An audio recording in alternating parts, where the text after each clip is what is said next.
PlayerUnknown's Battlegrounds, also known as PUBG, has been an undeniable juggernaut this past year, capturing the attention of millions of gamers in 2017. It has yet to debut as an official release and has already sold over 10 million copies as of September. For the better part of the year, the game has been available to those on PC through Steam's Early Access program, but is now finally set to become available on the Xbox One through its Game Preview program. Before the title launches on December 12, it appears that Microsoft wants to get players familiar with the details of how the controls will work in the game. Despite it being a free-for-all shooter, there are tense moments that require precision controls and lightning-fast reactions. Although these movements are easier to pull off when playing on a PC with a keyboard, it becomes a little tougher to perform these same commands when using just a controller, as is the case with the Xbox One. In order to address this, considerable care has been taken to translate the gameplay mechanics to the Xbox One controller as best as possible. This process was a combined effort from the developer PUBG Corporation, the Xbox Advanced Technology Group, and the Coalition, the developer responsible for the Gears of War franchise. First and foremost, the basic layout of the controller when navigating through the world of PUBG.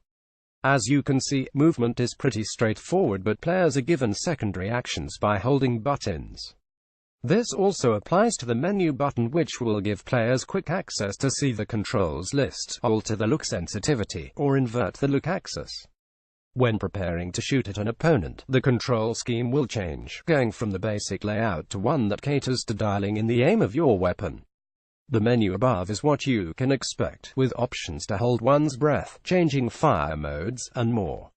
As you can see from the vehicle controls, things are pretty straightforward. Players will use the left stick to steer the vehicle, and use the triggers to either accelerate or reverse.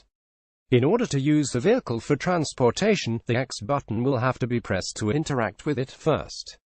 Similar to driving, the controls for swimming aren't complex, with users again using the left stick to navigate. The stick does have a dual purpose, as clicking it will allow you to swim faster.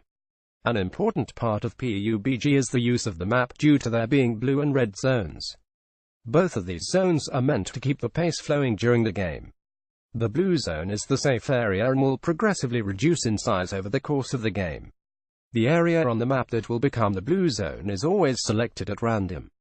The map will also show you an area that has become a red zone, which you'll want to steer clear of a risk being eliminated. Last but not least, the inventory controls. The right and left bumpers will be critical, as they will give you access to your columns. The A button will select your item, and hitting A once again in an empty slot will place that item in that spot. The X button can be used to place items in your bag quickly, while holding X can quickly remove all attachments from your weapon into your backpack. The Y button can be used to drop selected items, while holding Y will remove all attachments from your weapon and throw them to the ground. As you can ascertain from this expansive list, there is quite a bit to digest before playing PUBG on December 12th. The controls have been tuned to give the best experience possible on the Xbox One, but that doesn't necessarily mean that it is the final setup. The developer will be keeping a close eye on feedback from the community, and might make changes where necessary before its official release. Source: Xbox Wire. Don't forget to follow us at NeoWing Gaming on Twitter to keep up to date with our gaming coverage.